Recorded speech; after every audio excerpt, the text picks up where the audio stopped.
Page noire donc, je vous l'annonçais en début du journal, au cours du Conseil des ministres de ce mercredi, le président de la République et les membres du gouvernement ont observé une minute de silence en la mémoire de Keïta Mariam Traoré, épouse de l'ancien président de la République, Modibo Keïta, décédé lundi dernier. Et c'est demain, jeudi, qu'auront lieu les obsèques de l'épouse du premier président du Mali, Mariam Traoré. Elle aura été un compagnon de lutte aux côtés de son mari, nous dit Tchessira Dambélé.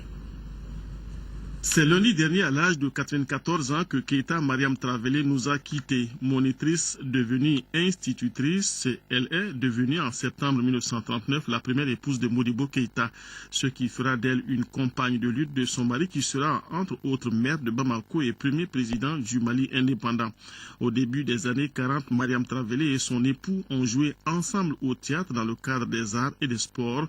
Première dame du Mali et présidente de la commission sociale des femmes de l'USRDA de 62 au coup d'État de 69 qui renversa son époux, Keïta Mariam Traoré a connu, après l'arrestation de son mari, la résidence surveillée puis l'isolement pendant 8 ans et demi à Sikasso avant d'être ramenée à Bamako. Mais ce retour se fera quelque peu en retard en mai 77, soit 5 mois après le décès de son mari dont elle ne verra jamais le corps.